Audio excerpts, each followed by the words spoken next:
जो बीजेपी की जो राज्य हैं उनके मुख्यमंत्रियों ने प्लेन तक खरीदा है, वो कुछ अपने पैसे से खरीदा है। वो एक सरकारी आवास है, वो एक चीफ मिनिस्टर का आवास है। आज केजरीवाल जी हैं, कल हो सकता है बीजेपी का कोई हो सकता है कांग्रेस का कोई हो, जो भी होगा वो वहाँ शिफ्ट होगा।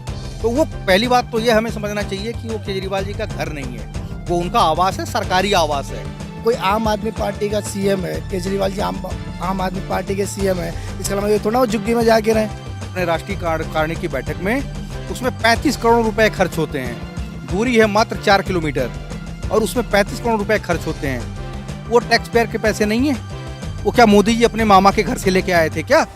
मैम केजरीवाल का इस्तीफा क्यों मांगा जाए? एक काम करो, जनता को फांसी पे चढ़ा दो, क्योंकि उन्होंने केजरीवाल को चुना है। नमस्कार, मैं हूं गुरपिंदर और आप देख रहे हैं द भारत खबर। पिछले कुछ समय से जिस तरह से केजरीवाल के शीश महल उसके उनके सरकारी आवास को शीश महल का नाम देकर विपक्ष लगातार हमलावर है। बीजेपी उनका इस्तीफा मांग रही है और कह रहे हैं कि 45 करोड़ का खर्चा कर लिया है केजरीवाल ने अपने घर को महल बनाने के लिए। तो उसी बारे में हम लोग पहुंचे हैं यहाँ पर दिल्ली के लोगों से उनकी राय जानने के लिए। सर, जिस तरह से केजरीवाल जी के सरकारी आवास को 45 करोड़ का खर्चा बता के उन पर बीजेपी लगातार हमलावर है, आप क्या कहेंगे कि ये कितना सही? ये बिल्कुल गलत है कि वो केजरीवाल जी का आवास नहीं है, वो दिल्ली के चीफ मिनिस्टर का आवास है। ये बात भारतीय जनता पार्टी को समझनी होगी। ये दिल्ली के सीएम का आवास है, ना कि केजरीवाल का आवास है। जब बात होती है सेंट्रल विस्टा पे, प्रधानमंत्री जी के ड्रीम प्रोजेक्ट पे, तो कहते हैं कि ये प्रधानमंत्री जी का ड्रीम प्रोजेक्ट है और सिर्फ मोदी जी का नहीं है, वो देश के प्रधानमंत्री के लिए बनाया जा रहा है और इसमें मोदी जी ही नहीं रहेंगे, आगे भी सब आने वाले जो प्रधानमंत्री हैं वो उसमें रहेंगे। तो केजरीवाल इसमें कहाँ रहेंगे? केजरीवाल आने वाले समय में उन्हें जनता मुंह तोड़ जवाब दे, केजरीवाल वहां से हटा दिए जाएंगे। बात होती है 8,000 करोड़ का हवाई जहाज खरीदने की, उसमें सिर्फ मोदी सफर नहीं करेंगे, उसमें प्रधानमंत्री सफर करेंगे। तो जब बात मोदी जी पे आती है तो हो जाते हैं प्रधानमंत्री, जब बात की दिल्ली के सीएम पे आती है तो हो जाता है केजरीवाल। ये ऐसे नहीं चलेगा मैडम, बहुत ही गलत ये रवैया नहीं चलेगा मैडम। 8,400 करोड़ का हवाई जहाज देश का जहाज है। 12 करोड़ की गाड़ी देश की गाड़ी है। 20,000 करोड़ का सेंट्रल विस्टा देश का प्रोजेक्ट है, वो मोदी जी का प्रोजेक्ट नहीं है। लेकिन 45 करोड़ का रिनोवेशन अगर होता है चीफ मिनिस्टर आवास का, तो केजरीवाल का है। ये दोहरा जो चरित्र है बीजेपी वालों का, इसे देश को समझना होगा। जिस तरह से बीजेपी अब केजरीवाल का इस्तीफा मांग रही है कि 45 करोड़ का घर बना लिया है, ये है तो इस्तीफा मांगना कितना? इस देश में अगर किसी को इस्तीफा इस समय देना चाहिए तो वो है हमारे देश के प्रधानमंत्री जी, जो प्रधानमंत्री कम प्रचार मंत्री ज़्यादा हैं, और देश के गृह मंत्री माननीय अमित शाह। 10 दिनों से मणिपुर जल रहा है, लेकिन उन्हें दोनों लोगों को कर्नाटक चुनाव से छोड़ के और कोई मतलब नहीं है देश के मुद्दों पर।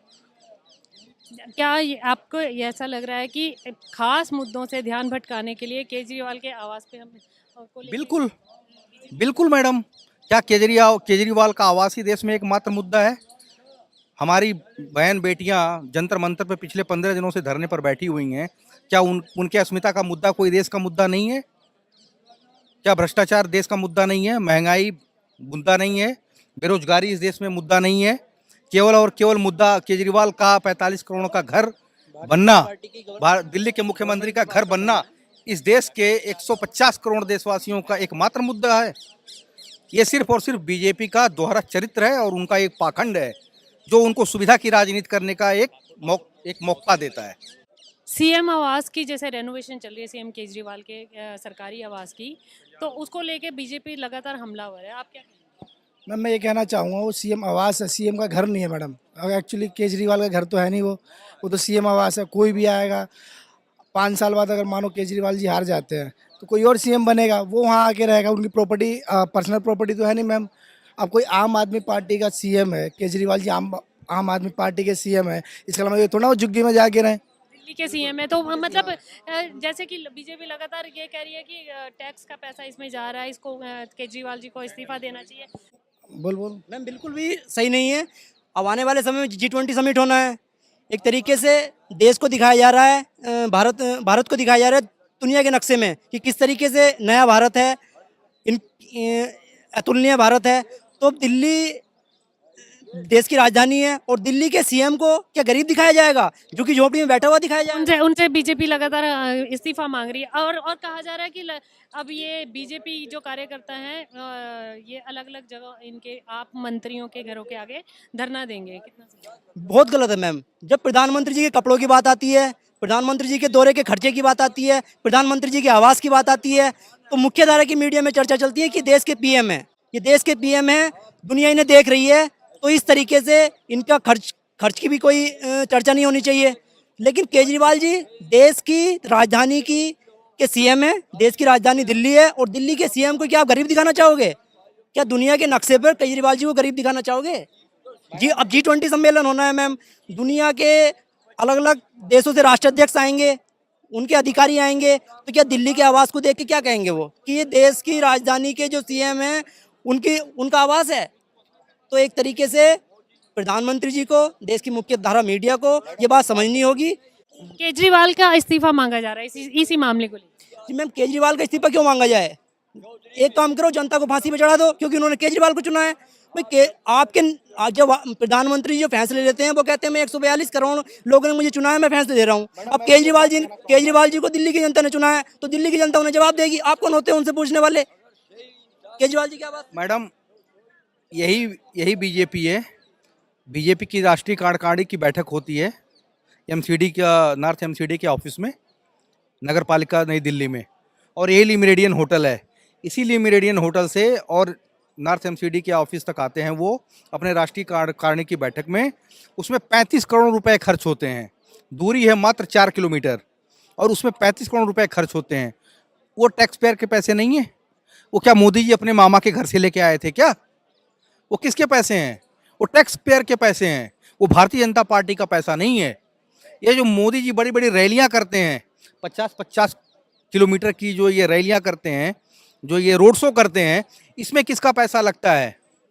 मोदी का पैसा लगता है, अमित शाह जी का पैसा लगता है, भाजपा के किसी कार्यकर्ता का पैसा लगता है, या भाजपा का पैसा लगता है, जो कि उन्हें कारपोरेट से 90% चंदा मिलता है। किसका पैसा है? वो टैक्स पेयर के पैसे हैं मैडम। तो अगर ये 45 करोड़ का हिसाब लेते हैं केजरीवाल जी से और उनका इस्तीफा मांगते हैं, तो सबसे पहले जो पिछले 9 सालों में मोदी जी के ऊपर में दुनिया भर के खर्चे हुए हैं, पहले उसका हिसाब बीजेपी दे, और उसके बाद केजरीवाल जी से किसी तरह का सवाल जवाब होना चाहिए। वो भी जनता के चुने हुए मुख्यमंत्री हैं दिल्ली के, एनसीटी के, और उनको भी दिल्ली की 2 करोड़ जनता ने चुना हुआ है, पूरा मैंडेट दिया हुआ है। G20 समिट भी दिल्ली में होनी है, और बाहर के डेलीगेट्स भी। मुख्य धारा की मीडिया का की आप बात कर रहे हैं, मुख्य धारा की मीडिया ही कहती है कि वो तो देश के प्रधानमंत्री हैं, साइकिल से थोड़ी चलेंगे अगर उन्होंने प्लेन खरीद भी लिया है। मैडम, अगर वो देश के प्रधानमंत्री हैं तो दिल्ली के मुख्यमंत्री भी 2 करोड़ लोगों का चुना हुआ प्रतिनिधि है। He is also selected by the people of Delhi. He is selected by 2 crore peoples of Delhi. जैसे बीजेपी लगातार हमला कर रही है कि केजरीवाल को के सरकारी आवास को, सीएम के सरकारी आवास को वो शीश महल का नाम दे रही है, कभी उनके मार्बल की चर्चा है, कभी पर्दों की चर्चा है, तो उनका इस्तीफा मांगा जा रहा है। बिल्कुल मैडम, मैं एक बात और कहना चाहूँगा। यही हमारे देश के गृह मंत्री हैं, माननीय श्री अटल बिहारी वाजपेयी के देहावसान के बाद जब वो उस घर में शिफ्ट हो रहे थे, वो घर उनको अलॉट किया गया माननीय गृह मंत्री अमित शाह जी को, तो उस घर का भी रेनोवेशन कराया गया था, जिसमें मोर देन 35 करोड़ रुपए से ज़्यादा का खर्चा हुआ था। वो पैसा किसका है? अरविंद केजरीवाल इस्तीफा क्यों दें? टैक्स पेयर का पैसा अगर अरविंद केजरीवाल के आवास पे खर्च हो रहा है, हालांकि वो केजरीवाल जी का आवास नहीं है, वो दिल्ली के चुने हुए मुख्यमंत्री का आवास है, वो घर नहीं है। हमारे साथी ने बहुत अच्छा कहा, वो उनका घर नहीं है, वो एक सरकारी आवास है, वो एक चीफ मिनिस्टर का आवास है। आज केजरीवाल जी हैं, कल हो सकता है बीजेपी का कोई हो सकता है कांग्रेस का कोई हो, जो भी होगा वो वहाँ शिफ्ट होगा। तो वो पहली बात तो ये हमें समझना चाहिए कि वो केजरीवाल जी का घर नहीं है, वो उनका आवास है, सरकारी आवास है। सर, आप क्या कहेंगे केजरीवाल के सरकारी आवास के रेनोवेशन को लेके? बीजेपी लगातार हमलावर है आप पार्टी पे। देखिए, जब इस साथियों ने जो बोला है बिल्कुल सही बोला है कि ये जो सरकारी आवास है सीएम का आवास है, न कि केजरीवाल का आवास है। और जब सीएम का आवास है तो आज केजरीवाल है, कल को बीजेपी का भी आएगा, कल को कांग्रेस का भी आएगा, कोई भी आ सकता है, तो उसको अपने साथ तो लेकर जाएंगे नहीं। तो बीजेपी का जहाँ तक आरोप है, ये एक राजनीतिक द्वेष भावना से काम कर रहे हैं। अरविंद केजरीवाल को किसी ना किसी उसमें फंसा के उनको 2024 दिख रहा है। तो आपको क्या लग रहा है कि मुख्य मुद्दों से ध्यान भटकाने के लिए केजरीवाल के आवास को मुद्दा बनाया जा रहा है कि सीएम के आवास को मुद्दा बनाया जा रहा बिल्कुल, क्योंकि जो स्ट्रीम मीडिया है वो तो एक तरह से जो जैसे कि बिल्कुल केजरीवाल की जैसे आवाज़ नहीं पता नहीं क्या बना दिया उसने, जैसे उसने अपना घर घर भर लिया। केजरीवाल जो कर रहे हैं आज के टाइम में, जो बीजेपी की जो राज्य हैं उनके मुख्यमंत्रियों ने प्लेन तक खरीदा है, वो कुछ अपने पैसे से खरीदा है, वो भी तो जनता के टैक्स पेयर है। सेंट्रल विस्टा पे प्लेन खर्चा। नहीं, उस गुजरात के जो चीफ मिनिस्टर उसने अपने लिए प्लेन खरीदा था, वो उसने अपने घर से खरीदा था। तो ये तो जो बात है क्योंकि राजनीति से प्रेरित है, क्योंकि इनको 2024 में दिख रहा है कि केजरीवाल और आम आदमी पार्टी जो है एक सुदृढ़ तरीके से जो है कि इनको चुनौती देती दिख रही है। इनके घर में जाकर के, गुजरात में जाकर के वहाँ सीटें निकाली हैं, वहाँ दस्तक दी है, तो इनको लग रहा है कि 2024 में जो है केजरीवाल इनको चुनौती, क्योंकि ये किसी भी चुनौती को नहीं देखना चाह रहे। राहुल गांधी के खिलाफ चल रहे हैं, जो भी आज बोल रहा है उसी के खिलाफ ये इनकी ईडी या सीबीआई सब ये लगा देते हैं। सर क्या कहेंगे, आपकी सरकार या बीजेपी हो जो है ये इनके अंदर का डर है जो केजरीवाल के ऊपर लगातार हमला हुआ है? बिल्कुल डर है। अभी देखिए शराब घोटाला बताया, कथित जो शराब घोटाला बताया जा रहा है उसमें मनीष सिसोदिया जी को अंदर किया है, उसमें निकला क्या है, उसमें घोटाला क्या है? सत्येंद्र जैन के करीब 1 साल से अंदर हैं, घोटाला क्या है? घोटाला तो कोई नहीं बता रहा। शराब घोटाला क्या है, कोई कितना क्या कहाँ घोटाला है? लेकिन ये सिर्फ राजनीतिक द्वेष भावना से जो है आम आदमी पार्टी को ख़त्म करना चाह रहे हैं। भाई आम आदमी पार्टी ख़त्म हो जा रही है, क्योंकि पूरे विपक्ष के पीछे लगे हुए हैं। आम आदमी पार्टी नहीं, ये पूरे विपक्ष के पीछे लगे हुए हैं। विपक्ष का कोई भी जो दिख रहा है, जो 2024 में इनको थोड़ी चुनौती देता दिख रहा है, उसी के पीछे ईडी सीबीआई लगा के और उसको जो है ज़मींदोज़ करने की कोशिश हो रही है। लेकिन ये 2024 अब ये मामला कितना बड़ा मामला है यहाँ पे। बेटियां जिन्होंने देश के नाम रोशन किया, मेडल लेकर के आई, और वो अपने यौन शोषण के खिलाफ जो अब न्याय की मांग करते 14वां दिन धरने का चल रहा है। लेकिन क्या उनके कान पर जूं रहेंगी? अगर किसी खिलाड़ी का किसी का कुत्ता भी खो जाए तो उस पर ट्वीट करते हैं प्रधानमंत्री। आज तक इस पर ट्वीट नहीं किया, तो कहाँ मन की बात, किसके मन की बात कर रहे हो? किसी पहलवानों के मन की बात सुनी आज तक आकर के? 14 दिन से ये पहले 1 जनवरी में पहले बैठ के गए हैं, उसके बाद 14 दिन से अब लगातार बैठे हुए हैं। इस आंदोलन को जो है कभी जाटों का आंदोलन बता रहे हैं, कभी किसी का आंदोलन बता रहे हैं, मतलब इसको डेमोरलाइज करने के लिए। और किसको बचा रहे हैं? अब ये देखने वाली बात, बचा किसको रहे हैं? बीजेपी का सांसद है, कुश्ती संघ का राष्ट्रीय अध्यक्ष है, उस पर ये आरोप लगा हुआ है। तो उस पे आरोप को जांच कराने की बजाय पहली तो कितनी शर्मनाक बात है कि पहलवानों को, अंतर्राष्ट्रीय पहलवानों को अपनी एफआईआर दर्ज कराने के लिए सुप्रीम कोर्ट जाना पड़ा है। सुप्रीम कोर्ट से डायरेक्शन मिली है तब तो इनकी एफआईआर दर्ज हुई है।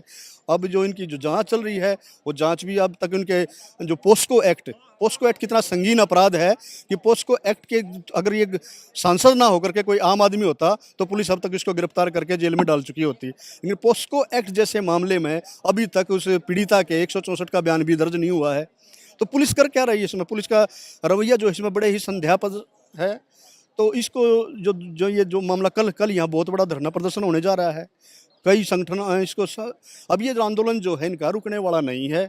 और इस देश का हर बच्चा आज देश खिलाड़ियों को मान सम्मान की दृष्टि से देखता है कि जो देश का नाम रोशन करते हैं, आज उनके साथ हर कोई खड़ा होने की वो कर रहा है। लेकिन बीजेपी की जो सरकार है, आज भी प्रधानमंत्री जी वोट मांग रहे हैं वहाँ पे।